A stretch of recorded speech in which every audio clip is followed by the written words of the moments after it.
You want to think about raising your floor as much as raising your ceiling, so that your ceiling and your floor are as close together as possible, so that when you have a bad day, it's not that different than your good day. Like, it's your good day, but most people listening go like, oh, it sounds exactly the same to me. I can't tell. Welcome to another episode of Contrabass Conversations, your show covering life on the low end of the spectrum. I'm your host, Jason Heath. So glad to have you here today, and check out everything that's going on at contrabassconversations.com. I'd love to hear from you. Send me an email, feedback@contrabassconversations.com. Let me know something about yourself. Let me know what you're up to. I'd love to hear from you. Today, I'm so thrilled to bring you this round 2 interview with David Alan Moore. David plays in the Los Angeles Philharmonic, and he teaches bass at USC, the University of Southern California in LA. And I've actually had David on the podcast before. He was on episode 128 back in 2009, so 7 years ago, and a lot has happened in those 7 years. David took a sabbatical. He became an ultra-marathon runner.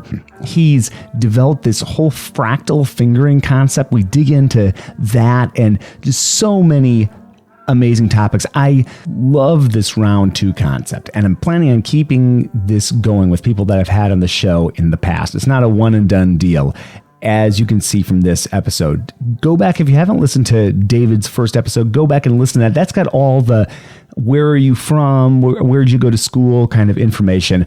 But we go deep into peak performance training, raising your floor as well as your ceiling, reveling in your successes. I take notes as I go back and edit these episodes on things that I would be interested in putting out as like a video or a quote card or something like that. And I just have pages of notes from this interview. So enjoy, and I'm just so excited to get this out there. I'd also like to thank our sponsor, D'Addario Strings. And you can hear me playing my set of D'Addario Zyx strings in the background here. I'm really liking these strings. They're great for arco. They're great for pizzicato. They've got a nice growl. They're good hybrid strings. I do a lot of both styles of playing, and I love them. D'Addario just set up a string giveaway for Contrabass Conversations listeners. And I'll have a link in the show notes for this, but you can go to contrabassconversations.com/strings. If you're in the car or you're on the treadmill or you're doing dishes or whatever, contrabassconversations.com/strings. Fill out some information. You'll be enrolled in a string giveaway, which is very cool. One of the many things that I've been talking about with them as we move forward. All right, here we go with our episode featuring round 2 with David Alan Moore. So you've got one of those videos up on the New World Mosaic page, and it's about the concept of like brushing your teeth practice. Musical hygiene. Yeah, musical hygiene.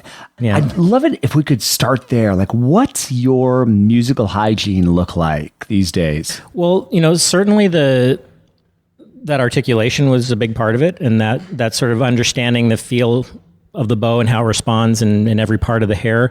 Hand position for me is really crucial, both traditional low hand position as well as various thumb position configurations, and of kind of building an interior map of what those distances are so that you could lay down thumb 3 on a picnic table and you would know that, if that's from a D to a B, that would be in tune even though you're not on the bass because that's so internalized. But it may sound a little esoteric, but the basic idea that I'm getting at with any of it, and I can certainly be more specific as far as what I would do, is that I try to reverse the concept of the way that one would normally think about practice. And that one of the traditional models is that it's something that you're conditioning. You're conditioning this response that you repeat something enough times that you can rely on executing it again. But I find that that's frequently fallible.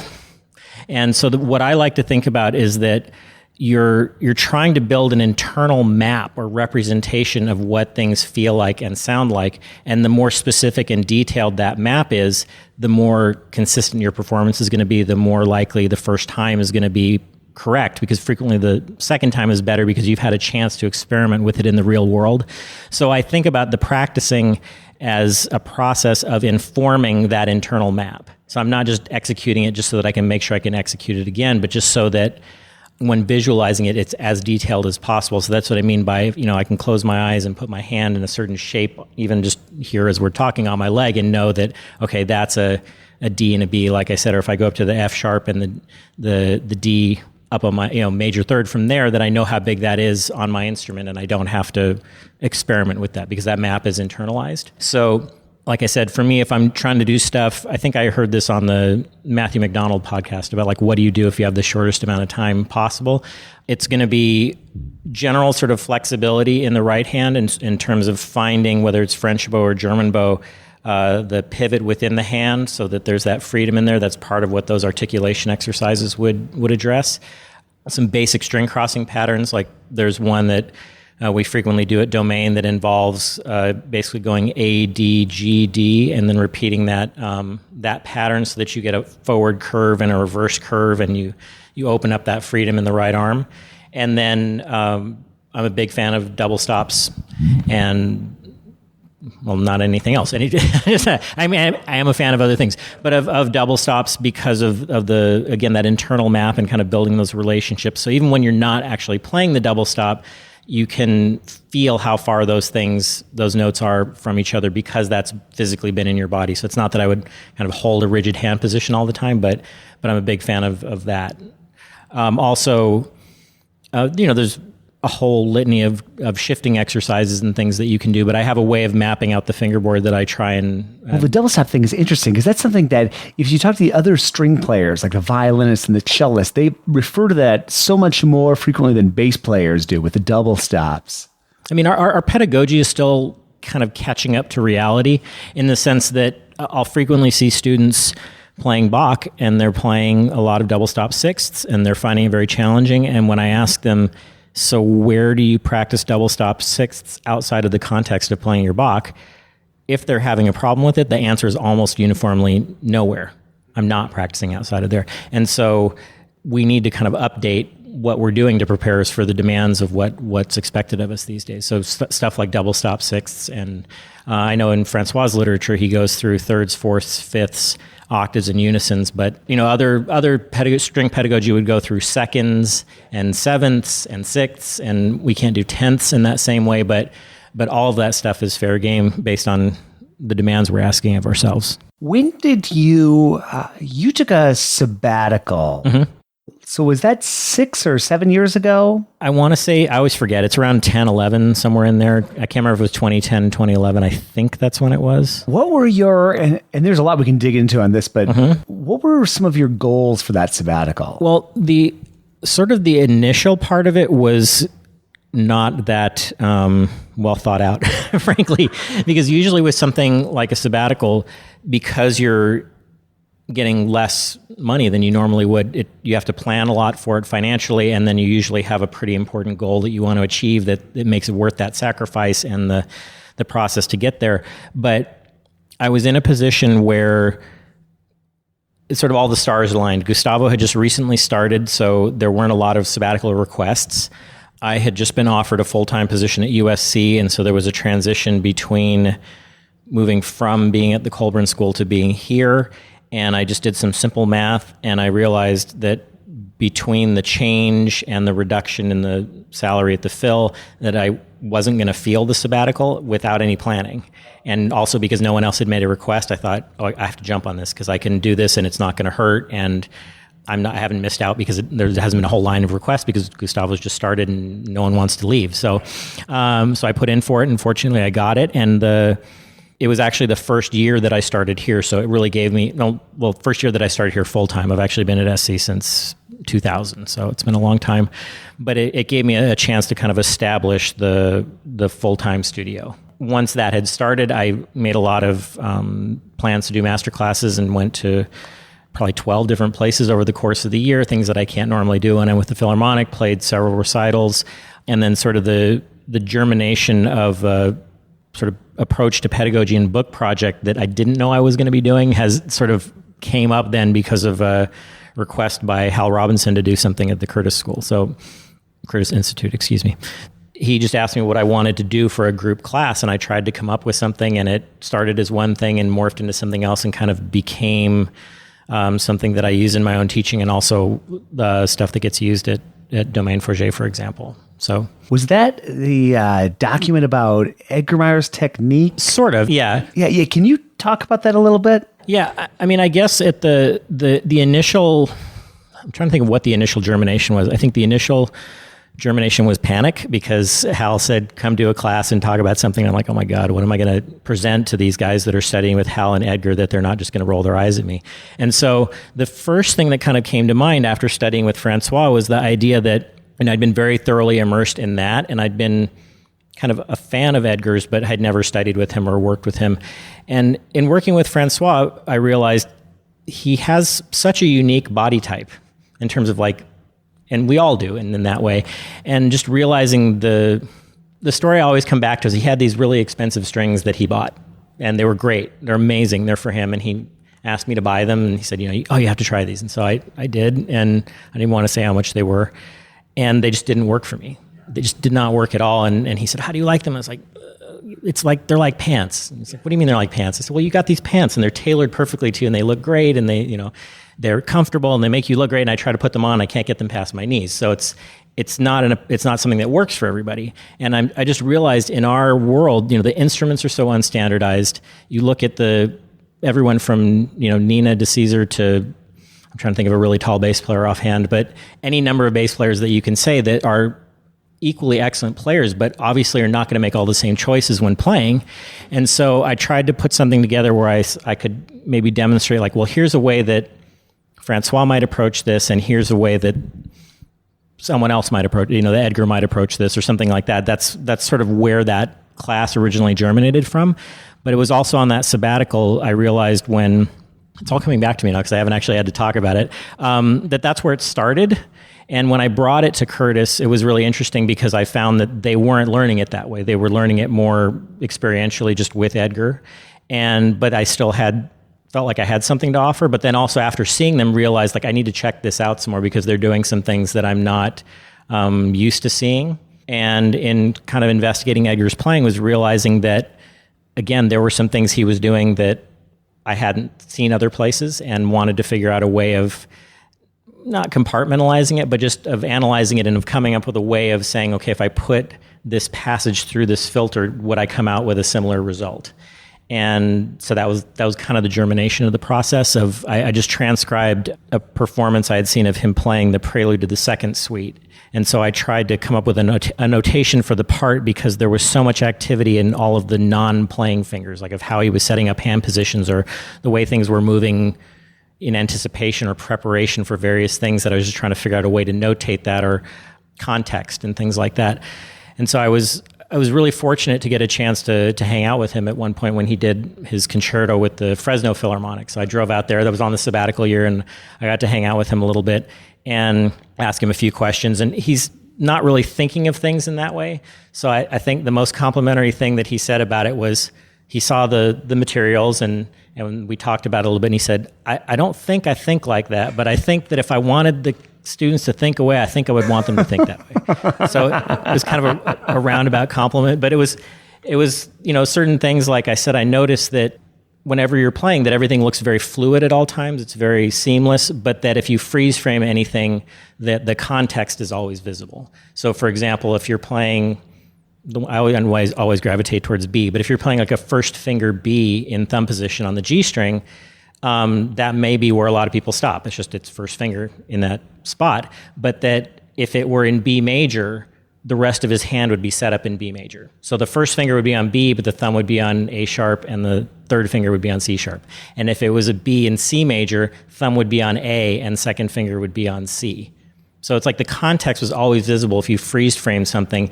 And he said a lot of that, he agreed, and he said a lot of that was also from piano playing, which led me to kind of explore a lot of that, where when you think of how a pianist sets up an arpeggiated passage, they don't kind of finger peck through it, like C, E, G, C, E, G. They'll set up the chords and move through those hand positions, and the context is always visible in their hand position, and a lot of that seemed to translate to what he was doing on the instrument. And also as a composer, he's thinking very harmonically, so there were a lot of things where not only is the context visible, but there were sequential passages that would be voiced the same in terms of like the combinations of strings that were used, or resonance across strings was taken into account. So for example, a lot of things that in other technique you might play an F sharp on the D string, then cross to a G and play an A where you have a half step ringing across, he would play F sharp, G, A all on one string so that the D could still ring if you had that D there and that, because of the way it rings in the instrument and how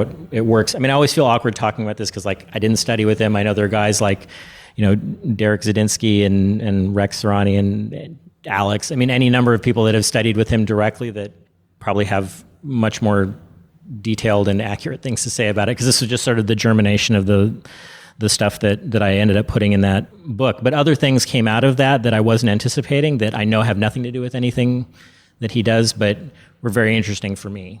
So does that tie into the concept of like, do you call this concept framing? Well, the framing part of it is just, I'm embarrassed. Like I feel like I have to pull out the book because I wrote out like a bunch of stuff and I can't always remember all of the things that I wrote down because it's I tried to make it very concise.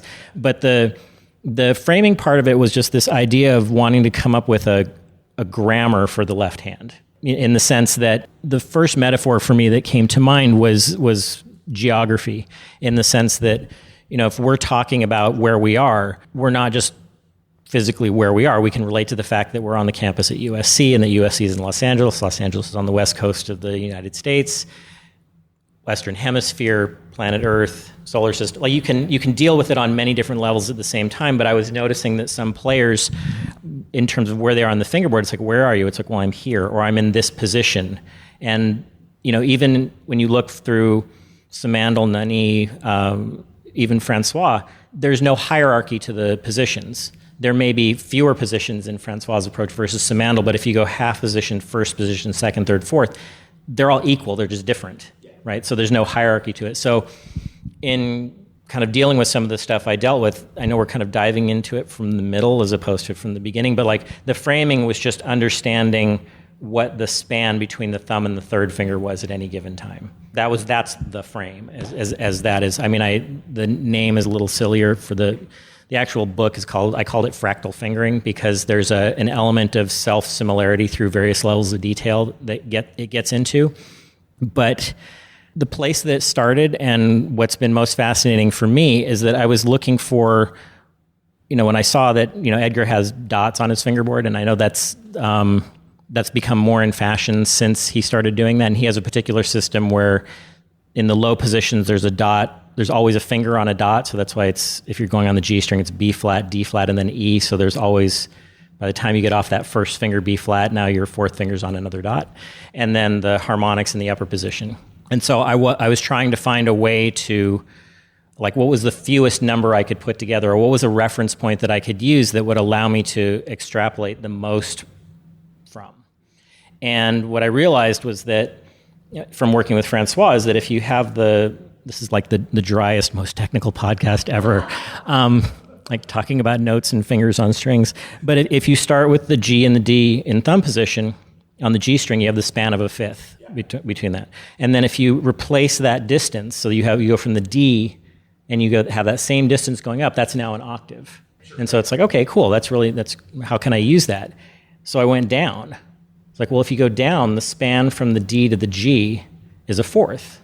And then if you go down again, the span from the D to the B flat is a major third. And then if you go to the open string to the B flat, that's a minor third. But all those distances are the same span. It's all exactly the same span. And so it has some interesting musical parallels in the sense that when you invert a perfect fourth, you get a fifth. And if you take that physically down the string, it inverts and becomes a perfect fourth. A fifth down that overlaps becomes a perfect fourth. So D to G.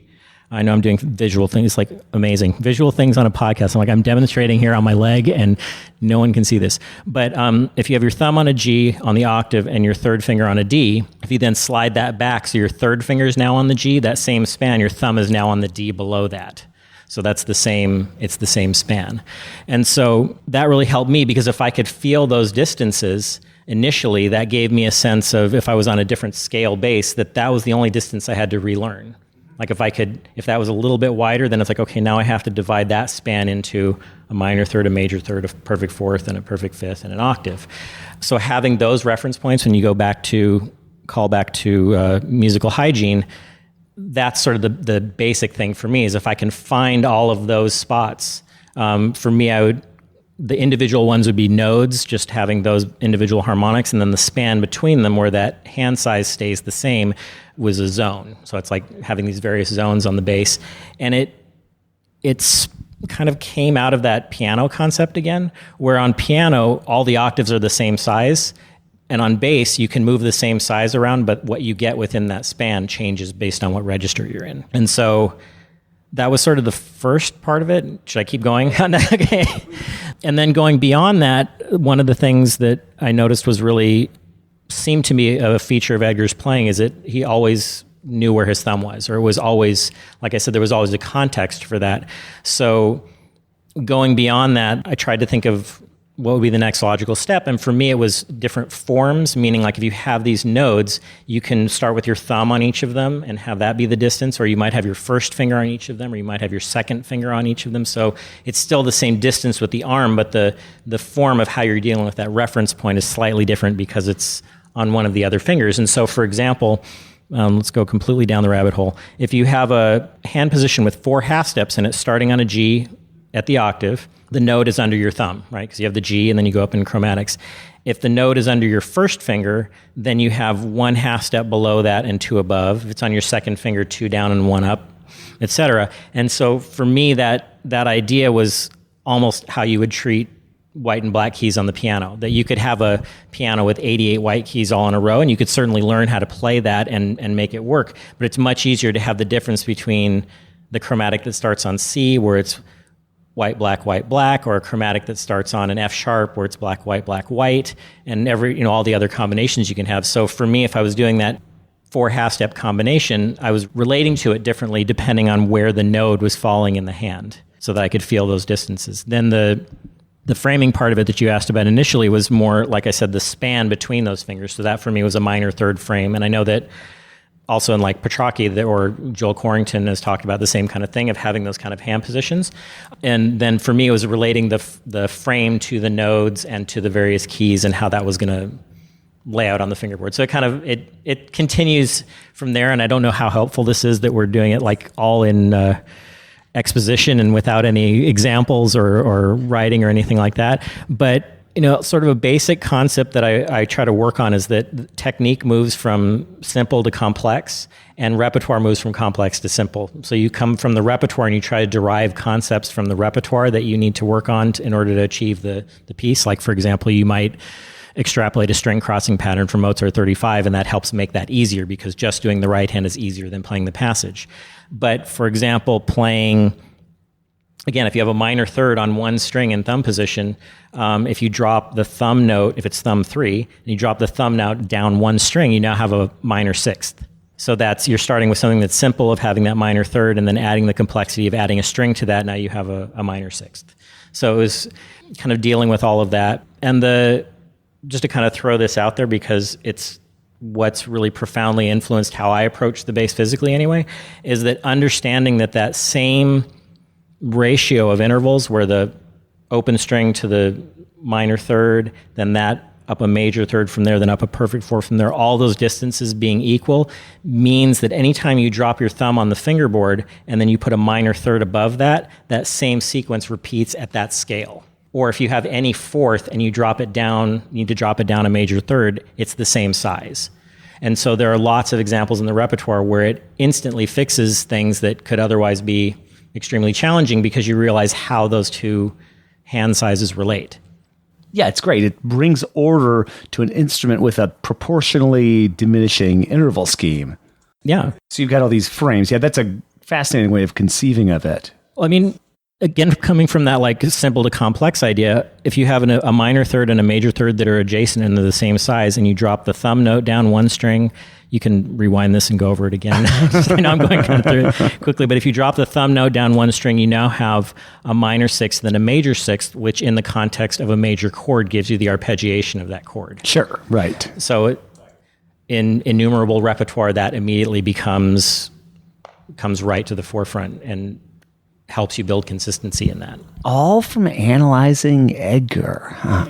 Well, the one of the things that I remember, he did a class here when I was a student, and it was one of those moments where, somebody says something that maybe to them seems pretty innocuous at the time, and it completely upsets your personal apple cart, where he was talking about knowing whether or not the last joint on his finger was buckling or not in a certain circumstance, and making a choice as to whether that was what was going to happen. And like that idea at that point, being an underclassman in school, hadn't even occurred to me that you would think of that kind of detail in order to build consistency. And the thing that one can derive from, or at least I derive from the way that he approaches the instrument, is because he's accounting for context and prep and the way that he's using the fingers that he's not playing with, he's still approaching things the same way every time. There's a built-in consistency. Like I always say, anything that you do consistently, you can build consistency with that. So you could have some sort of proprietary hand position that you do every time in a certain place and manage to execute that note in tune, but how much more useful is it to have that context be the key that you're playing in? So, whether it's as an improviser or as a recreative artist, both of those things are extremely valuable. So it's not to say that that's the only way to build consistency, but it breeds it has so many other benefits other than just, well, your hand is in the key that you're playing in. It allows you to relate to any note that you're playing. And that whole way of approaching things, the way I've described it is, I always think of it as that the fingerboard has a series of LED lights that are on like every half step. And if you work this way enough, if you think E flat major, all of a sudden only the E flat major notes light up. Like you can just see that all over the fingerboard and how they relate. And it helps you, again, if you're an improviser, transition from one area to another, or if you're trying to construct a fingering, you can see how that might work. And so the idea of how that translated as a grammar is that it's not really a particular approach. Like you can take any traditional Simandl fingering, Francois fingerings, passage that with Edgar's fingerings, Petrarchy, anything, and parse it out into like what zone it's in, what frame the hand is in, what form, where the nodes are. You can parse it out that way, or you can construct a fingering from scratch that builds forward. So again, that simple to complex or complex back to simple. So if you're having, for example, an issue with a passage, if you break it down into what zones that passage is, you could just practice that part. So you make sure you have the larger movements in place, or blocking out the frames of just what all the available notes are in each hand position before you actually go to the passage. So the last parts of it were, beyond the frame, there was the flow, which is sort of the order of notes within the frame, whether you're going thumb up or third finger down or middle out or whatever. And then the focus is just whatever that specific note is. So if you go back to that, let's just say that B on the G string again, if it's a B with third finger, it's in that zone that starts on the octave. If it's in the key of G major, it's a major third frame from the G to the B. If you're playing up from the G, then that flow is going up to that B as opposed to building down from the top. If that note was in the key of E major, then potentially your thumb would be on the G sharp and you'd be inside that zone. So you see how there's a lot of different things to relate to. So it gives you, again, more context for what you're doing than just playing that note or just playing that note in that passage. So all the work that you do on Bach or anything else really truly feeds out into everything that you're doing and benefits everything, as opposed to just being that one particular piece. Well, it's beautiful because it's the geometry of the bass. I mean, what you're talking about is like the truth of the fingerboard. Now, kind of just taking a step from what we're talking about right now, studying with Rabath and that whole period of time when you went and you did these 3-week periods with him, was that before or after your sabbatical? Oh, before. Well before. No, I, as much as I had worked with Paul Ellison and with the materials, I had never actually met Francois until 2005. He came out to LA and did a class at the Colburn School. And after meeting him in person and seeing him, I realized I need to spend some time with him. That he's such an incredible resource and unique musician and a unique human being. And I just kind of made it a life goal at some point to spend some time with him and work with him. And I don't remember the exact sequence of time, but at one point we had a European tour that involved a stay in Paris. I think it might have been 2007. I could be wrong, but again, it was somewhere around that time, like a couple years later. And I contacted him and asked him if I could come play for him. And I played for him, and he said, "You're very talented, but you're in a fog and you need to come to Paris immediately." And I don't know if that's his standard line that he gives to everybody, but I was sort of ripe for it. And so I went to the personnel manager shortly thereafter, and I said, like, is there any way I can like block out some time in February or March and use all my weeks in a row and just kind of come out for 3 weeks? And I proposed the idea to Francois of like doing this really condensed thing of every other day. And he's like, "Well, you're a crazy person, but whatever, let's see how it goes." I think it was like 15 lessons or something like that. It was a preposterous amount in a short space of time. But when I look back at my journals of what we actually covered in the time, it was a lot of material. And so I went back that next February, like we were there sometime in November, October, and I went back in February, and it was just an amazing experience, and I got so much out of it that I said, all right, I'm doing this. I want to do this next year, and I want to do it next year again. And so it just kind of happened for 3 years in a row, and yeah, that's where that basically really came and from. so you were journaling these experiences as you went along. Yeah, not extensively. I mean, I'm not as organized or obsessive about that as some, but I did try to document some of it just so for myself, there were definitely times where I was like, what am I doing here? Why am I doing this? But I'm sure there were a bunch of things that changed, but what were some of the things that changed in your playing, meeting Rabath? I mean, even the way you hold the bass and that kind of thing. What changed for you? Yeah, I think a lot of the physical approach to the instrument in terms of standing and all of that was one thing that I was pretty comfortable with, and we didn't really work on that as much. I think there's a fearless kind of visceral way that he goes about playing, and so I tended to be much more analytical, like if you couldn't tell already. Certain fearlessness, like I said, that he approaches things, and that compressed schedule didn't allow me time to, well, I'm going to break this down and until I've got it all figured out. It's like, no, I've got to figure this out within a 48-hour period, and then just come back with like an entire movement of Bach and 3 of his etudes and some other things.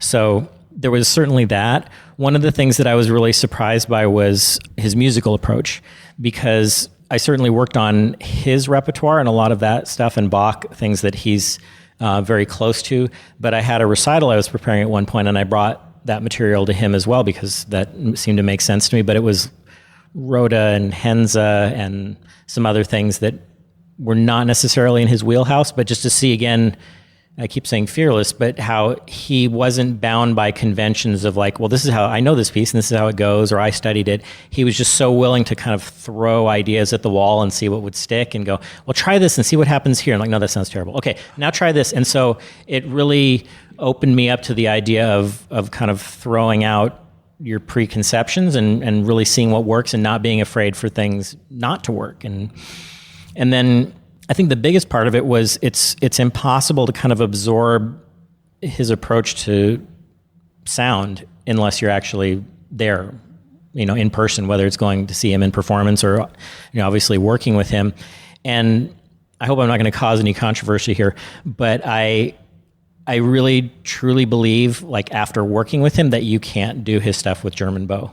And I will explain that statement. I am a German bow player. That's my primary thing. But physically, you can execute the same things with German and French bow, no doubt. That's the aesthetic of the player and the technical approach to it.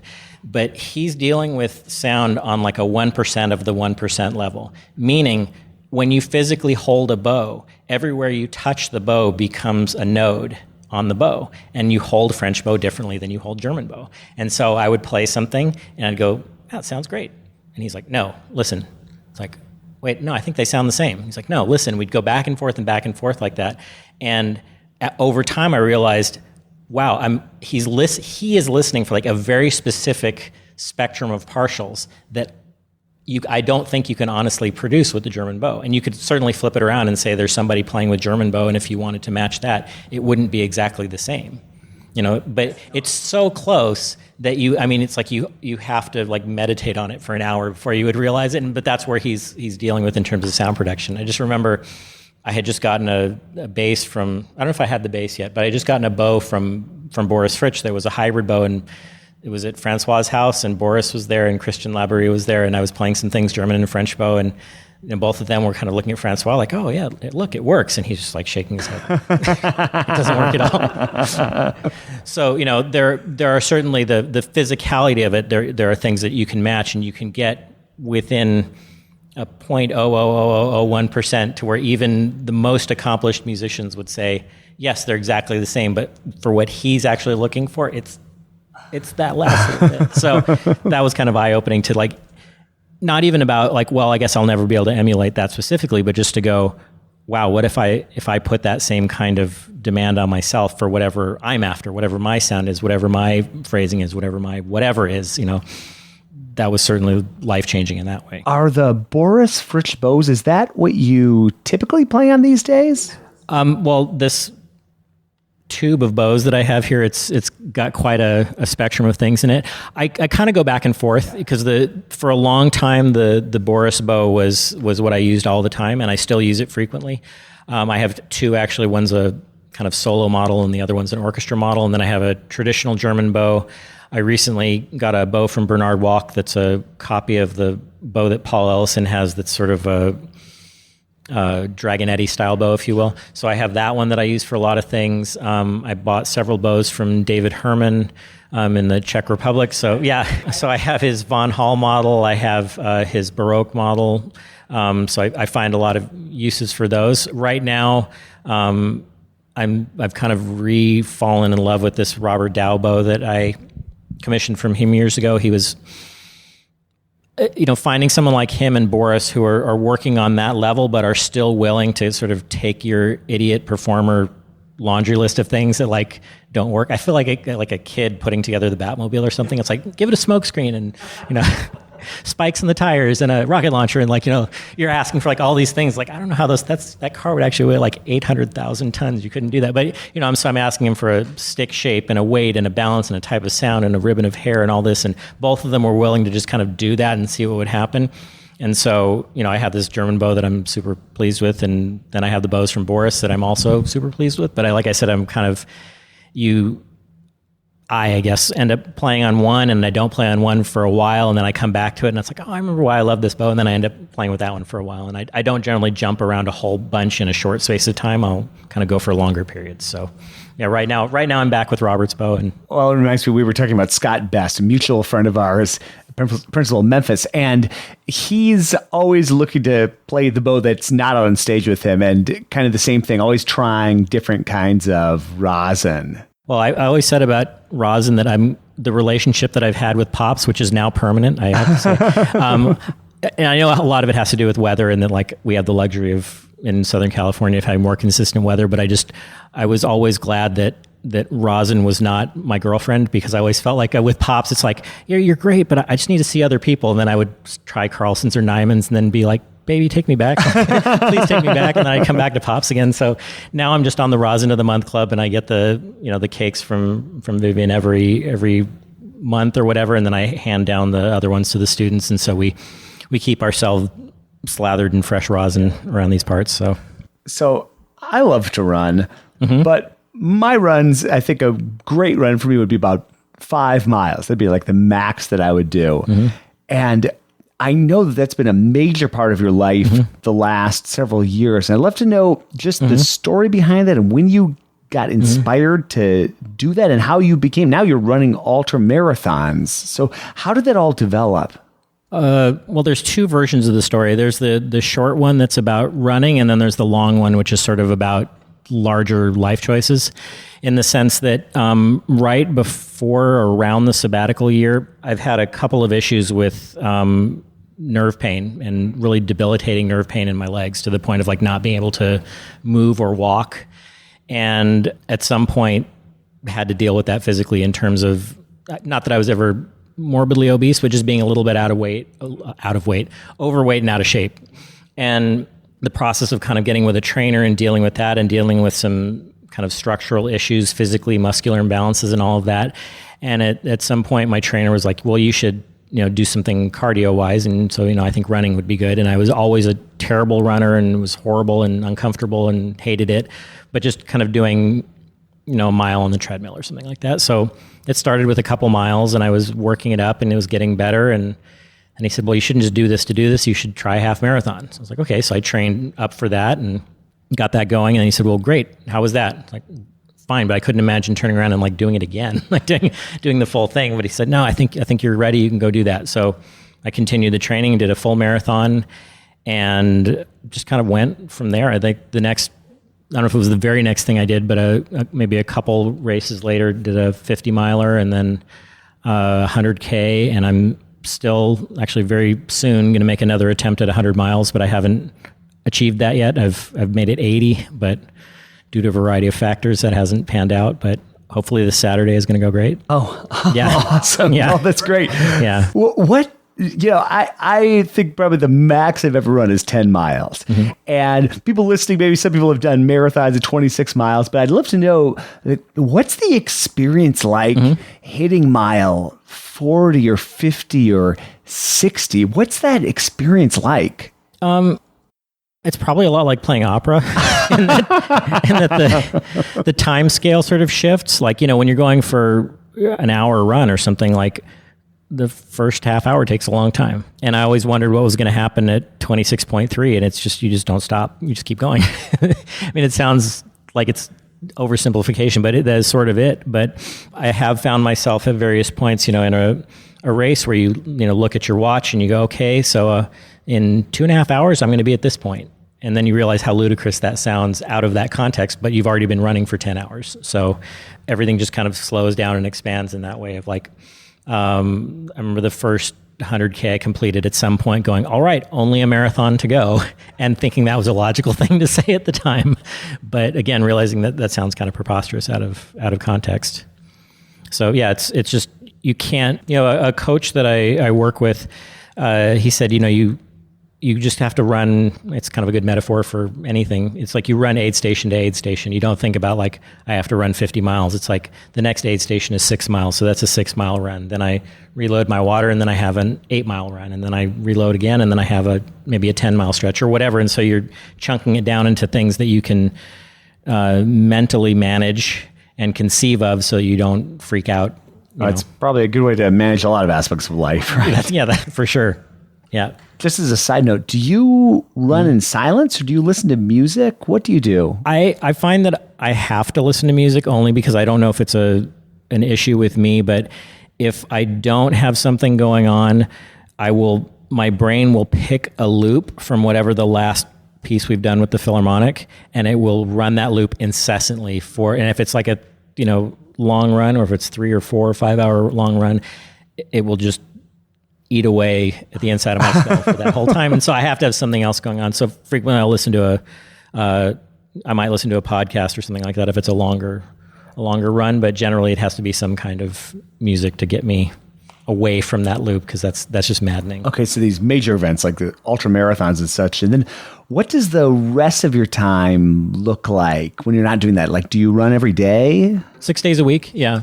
Yeah, I have a coach. His name's Carl Meltzer. He actually just completed the fastest known time on the Appalachian Trail. It was something like 40-something days. Yeah, it's an incredible feat of like 2,183 miles, I think it is. But he sets up a weekly program, and it's between maybe 5 miles at the lowest, and during a cycle might be a marathon at the most. So there might be. The Saturday run might be a 26-mile run in the course of a week, but that whole week might have 55 or 60 miles. Okay, so 55 or 60 miles is kind of like your normal... Well, that's on the high end, but yeah, probably 40 to 60 is average. So what effects has that had on just your life in general? I mean, that's got to be a major transformation. Yeah, no, for sure. I know the last time we talked, I wasn't doing anything physical at all like that, for sure. Yeah, I mean, has that like affected your bass playing? Everything. I mean, I would say that from a physical standpoint, it seems like a lot of work and extra effort to like get up early and do that kind of stuff before concerts or before teaching or whatever.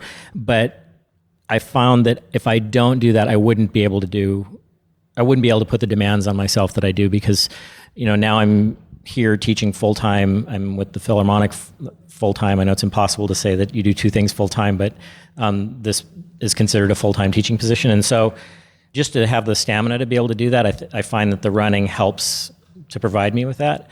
The periodicity of the training and the knowing that like I could look ahead 2 weeks and tell you what I'm doing on a Thursday has sort of influenced how I do my own preparation in terms of practicing, of like blocking stuff out in longer chunks and not just doing the typical thing of rolling into the practice room and going, what am I going to do today? Or maybe what am I going to do tomorrow? But actually blocking it out in larger segments. And I haven't really explored this fully, but I'm kind of intrigued by the idea of periodicity in training, meaning when you're running, you have maintenance days, you have easy days, you have speed days, you have volume days.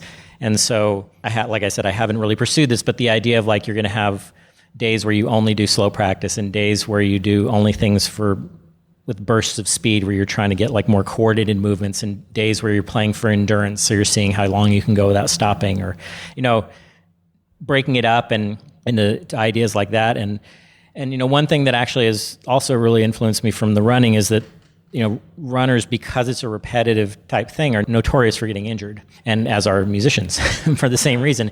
And so there's a standard kind of common formula in running that you don't increase your volume more than 10% a week to avoid those kind of overuse injuries.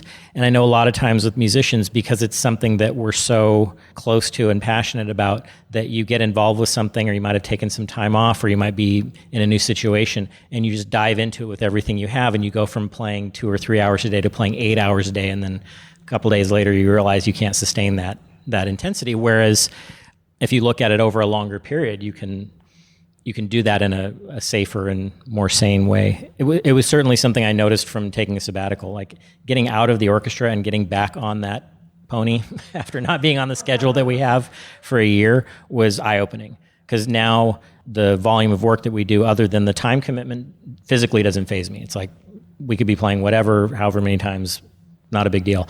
But getting out of that loop was a bit of like jumping into a cold pool when you get back, and as I'm sure it is for anybody when they get their first job like that. Yeah, that was definitely another thing that was a parallel between the two. So you're mapping your practice time out, and you got the full-time LA Phil job, and then you're full-time at USC, and then you're running 40 to 60 miles a week. I mean, I don't know if there is a standard week, but like, how are you fitting that practicing in? How does your practice time look like, the way you arrange it these days? I frequently map it around, like, this is the best venue for me at school as far as being a practice venue.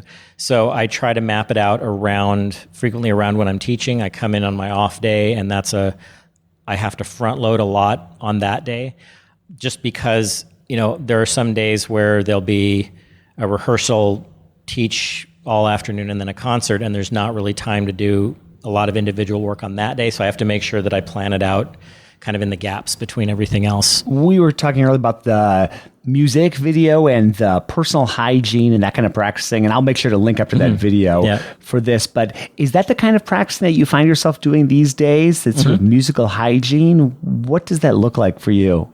That's more of a thing that I'll do as a warm-up, like before rehearsals and things like that. Usually when my practice, because of the at least where I am right now with things, because of trying to maintain both of these things, it's very repertoire focused. So I have to do a minimum of hygiene and those type of things, or if it is anything, it's very specifically related to things that I've extrapolated from whatever we're playing, so that I can be as efficient as possible about staying prepared. And then just in terms of your students, I think I was talking to Alex Hanna about this, but he was mentioning that you like to practice 50 minutes with a 10-minute break. Is that what you still recommend these days, or what you do? How does that work? Yeah, that was something I certainly did when I was a student, just because the amount of focus and just wanting to stay as focused as possible, as opposed to getting into the circumstance where there's for lack of a better term, kind of pissing contest about like how many hours did you practice today, as opposed to like how well did you practice today.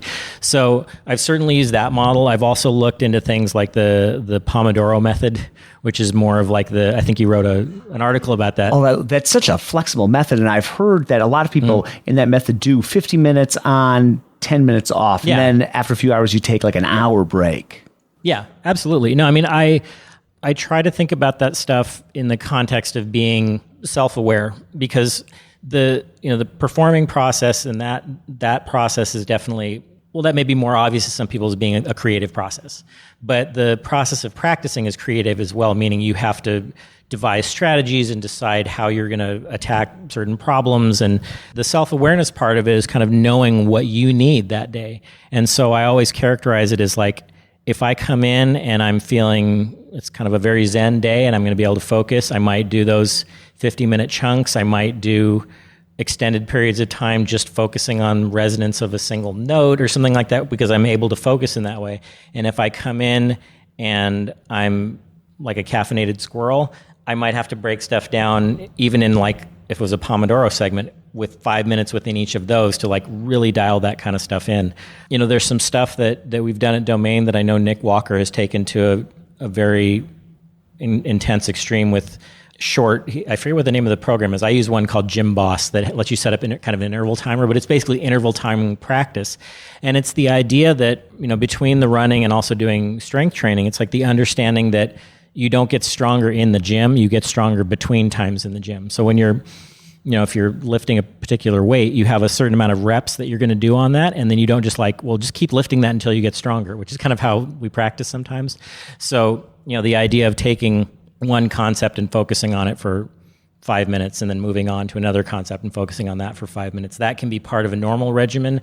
But again, for me, the self-awareness part of it is if I'm a little frenetic and scattered like that, that can work really well. But if I am on a slower pace that day, sometimes that feels too frantic to me, and I want to be able to be flexible and not just have a set way of doing it. And certainly for students, you want to set out or start out with templates where you have, so they're not just being creative on a blank canvas where it's like, I don't even know where to start with this practice time. But it's something I learned from Ed Barker of like a kind of a 3-part breakdown where he always said a third of your time on technique, a third of your time on solos, and a third of your time on orchestral rep, and kind of breaking stuff down into that way. And then you can kind of think of it like a Harvard outline where you're breaking each of those segments into more and more detail so that you have within the orchestral section, you have your specific repertoire, what passages, what aspects of those passages you're working on, whether it's the phrasing, the articulation, the intonation, whatever it is, just being as specific as possible so that you have all of those goals set up in advance as opposed to deciding on your goals afterwards with it. So I interviewed Ian Hallis after he won Lyric. That's my new thing is when someone wins a job, I interview them. And I'm interviewing Caleb Quillen coming up here, who just won Kansas City. And Ian mentioned a book by, I think, James Spohr called Toughness Training for Sports. Yeah, Spohr. Yeah, Spohr. As like a reading project you gave all your students. And I was curious, why that book in particular? Now you're putting me on the spot now. No, only because I don't know at what point this sort of hit home for me, but it was the idea that, when speaking of Olympic level athletes, the actual physical ability or difference between maybe the top 5 or so competitors in any given event is minuscule. Like the times that are within hundredths of a second, and the actual physical part of it is very, very close. And so the only thing left is the mental preparation. And so the reason why I'm just sort of hedging on that particular book is I've read so many of them that I can't actually pull right now out of my head why that one. I just remember when we did that book project, that one in particular stood out to me because it was how I responded well to it in the sense that it was being resilient, because so much of a lot of performance psychology, peak performance psychology training is focused on just that aspect of it, meaning like how to play your best under pressure. But the auditions are so different because, when you think about a recital, there may be pressure that you're putting on yourself and there may be other kinds of pressure, but you can decide the repertoire. You can decide, I don't want to play Bach first. I want to play Bach second. And I need another 5 minutes. I'm not quite feeling settled yet. You can sort of pamper yourself through the process and make it as comfortable as possible. But I always thought about the audition process and the conditioning for it is like, how do I make myself as uncomfortable as possible in the lead up to this? Because I don't know the order of things. I'm not familiar with the hall. I don't know if I'm going to have to wait longer than I was scheduled. I don't know if I'm going to have to jump in sooner because someone didn't show up. I don't know if I'm going to have to come back and play something again. So this particular book was focused on the that kind of resiliency of like being ready for any situation and not letting things get you off track. Because frequently there are people with really, really well prepared, best laid plans, and they get asked to start a bar earlier, or they get asked to play something differently than they were expecting, and it derails them very quickly. Whereas they have the goods, and they could, in another situation, present very well. And so that resilience really appealed to me. You know, in the preparation process, like I've encouraged students before to, you want to think about raising your floor as much as raising your ceiling, so that your ceiling and your floor are as close together as possible, so that when you have a bad day, it's not that different than your good day. Like, you know, it's your good day, but most people listening go like, well, it sounds exactly the same to me. I can't tell. So I would try and put myself in situations where if I'm going to play for a colleague, like I know on your kind of summary of all these strategies, everybody talks about play for as many people as possible. And, you know, absolutely, I'm not discounting that at all. But what I would add to that is go to them. Like, if you can go to their place, get out of your safety zone, bring your bass, unpack, tune, and play. Don't say, go in your kitchen and hang out and let me like saw through some scales for 20 minutes before I play. So you're as uncomfortable as possible, so that if you're in the audition and anything goes right at all, meaning like you're in a nice room or you had a really good breakfast or you feel totally comfortable and warmed up, it's all gravy. It's not like the thing that you need. You don't need to do like a very elaborate routine before you start, or it won't work. It's like, if you have to go back on now, you can go back on now. So that was kind of one other element to that process of making yourself as uncomfortable as possible. I mean, there's more to that, but that's just one part of it. Well, I love that idea. Raise your floor as well as your ceiling. That's awesome. Yeah, I mean, the biggest issue I see with most people in terms of preparation and expectation is that because we want to feel good about what we do, and there's no reason you shouldn't, but most people's assessment of the way they play is a best of collage of their highlights throughout the day. And so then when they go to perform or they go to play in a lesson and they go, oh, I usually play it a lot better than that, or oh, that didn't go as well as I was expecting, you go, well, really reflect on that. Did it ever really go that way from start to finish, like one of your first times through on it? Did it ever really go that way? And then they go, oh no, I guess it didn't. And so it's kind of a harsh process, and it's painful at first to have that idea of like, okay, unpack your bass, tune it, and play X, play your Bach, play an excerpt, play whatever it is, and then look yourself in the mirror and go, that's how I play that, warts and all. And like I said, it's sort of like a gut punch at first, because you're like, oh no, I could totally do that better. And it's like, I don't care what you can do. That's how you play that. And so you go, okay, well, that's my floor. That's what I have to raise up. And so as you start to raise that up, and your expectation and your execution become more closely aligned, your confidence also goes up, because you're not getting these situations where you're surprised by, I thought this was going to go really well and it totally tanked. You know, it's just more like, yeah, I was nervous, but I was able to center and I played it as well as I can play it. And even if the result isn't what you were expecting, like if you didn't advance or you didn't whatever, if you were able to execute to your level of preparation, then you can always say, well, then as I refine my preparation and get better, I'll still be able to execute on that, as opposed to saying I'm investing thousands of hours into this thing and then I basically feel like I'm rolling the dice and who knows what's going to come out when I get there.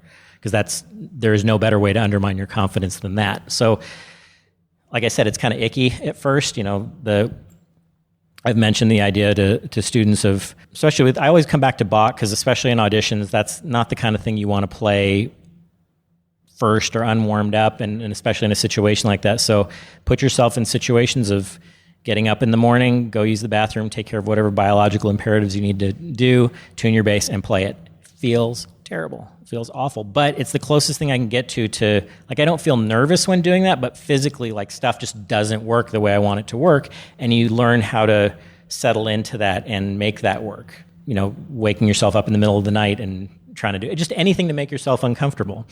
And it's not a normal thing, because I don't know if that's why I seek out those kind of long races and whatnot, is that we're just used to being comfortable, and the idea is always seeking more and more comfort. And, you know, you want your luxury car. You don't want a car that has, you know, thumbtacks sticking out of the seat while you're riding it. So it's very counterintuitive in ways to purposely put yourself into situations that are uncomfortable. I love it. It's like the scientific method applied to the audition process. Mm-hmm. And it's kind of like staring at yourself naked in front of a mirror and just being totally honest. And emotion doesn't really play a useful part in that whole final analysis. No, it's just honesty with it. I mean, there was a book I read, and it's a quote that I frequently reference. It was called "Good to Great," and it was sort of about how businesses progressed from being like the local mom and pop shop to being Walgreens. Like, how does that happen, and why do two places that might be on adjacent streets, one of them becomes that, and the other one never progresses beyond the local?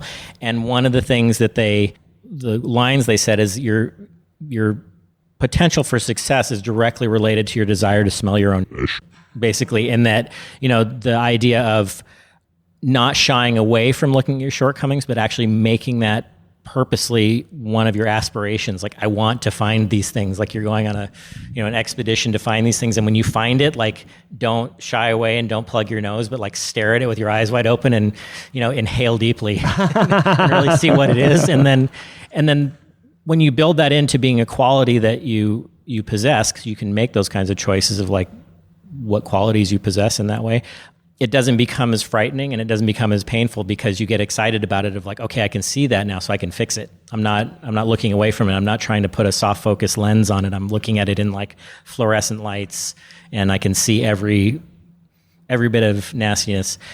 That being said, and this is something I've kind of been really focused on a lot lately, is you have to also revel in your successes and enjoy the things that go well, because I see it a lot with students, and it hurts. It hurts me to see that, because the way that, we're conditioned to practice, like and here I am like telling you to do that, like look at all the harsh realities of what you're doing, but then we're basically putting ourselves in a small room and trying to enumerate all the ways in which we suck. Like you're doing that for hours and hours a day. And I've made the analogy of, you would never go home and say, okay, I'm going to go home and look at myself in the mirror for 4 hours and just point out every physical shortcoming I have and everything about my personality that I dislike. I mean, you'd throw yourself off a cliff at some point. It would just be horrible. There would be no way to do that. But we're doing that with our music, which is something that we hold very close to ourselves personally. We identify with it very closely. And so if you don't take joy and satisfaction in the successes, however small they are, it's hard to come back the next day. It's hard to come back for more abuse of just more of the enjoyment of your own excrement. But because part of that is building momentum. Like that's the other thing that, maybe that's something that you would want to explore with some of these new job hires, is that, everyone talks about the process, but then, as we all know, if it were just as easy as walking in Robin's footsteps or Ian's footsteps or Alex's footsteps or whoever's footsteps, then like everybody would be doing it. If it were just that easy to like insert tab A into slot B and you will have a job. But so some of it is like, how do you stay motivated? How do you stay on point? How do you stay focused when you have this really brilliantly laid out plan and then life happens midway through and you have to readjust and you have to change it? How do you not let that just be devastating? Because like, no, I had to be ready with X this many days out, and I got the flu and I lost a week or whatever. Like, how do you stay focused? That's a great point, because there's process, but then there's mindset and tenacity, and what do you do when you get off course like that? That's fantastic. Mm-hmm. But it's an exercise, like, because you can. It doesn't have to be like, oh, I figured this out today, or I learned this, or I played this better than I've ever played it. It can be like even something as raw as, wow, I was really honest with myself today in a way that I've never been before. That's awesome. Like you have to kind of choose to say like, I'm not leaving this room until I find something to be excited about. Whether it's I stuck with it even though I wanted to quit, even though I wanted to throw the bass against the wall, I stuck with it, or that I really know what the path is now to get from where I am to where I want to be. Even if you don't have an immediate tangible success, at least there's some way of framing it that allows you to move forward. Oh, that's going into every future conversation. I am just so appreciative, David, of you taking the time, and it's so great to catch it. This round 2 was so fantastic, and I just really appreciate it. Hopefully some of it was helpful or made. Oh yeah, this is the sort of thing that people are going to go back and rewind again and again and listen to. And so thank you. We'll do it again soon. Absolutely. David, so great to catch up with you. Folks, check out the show notes for links to everything that we were talking about. Thank you for taking the time and talking with me. I know that people are going to get a ton out of this episode. And that is going to do it for another episode of Contrabass Conversations. I'm trying something new where the listener feedback and the news, and I love that content. And I'm actually experimenting with spinning that off into a separate episode every few weeks, putting out an episode dedicated just to that. So you're going to hear that later this week. We'll see how that goes, and let me know your thoughts. Feedback at contrabassconversations.com. So we will talk to you soon, and thank you again to Dario for sponsoring the podcast. So appreciative of that. So see you soon for more life on the low end of the spectrum.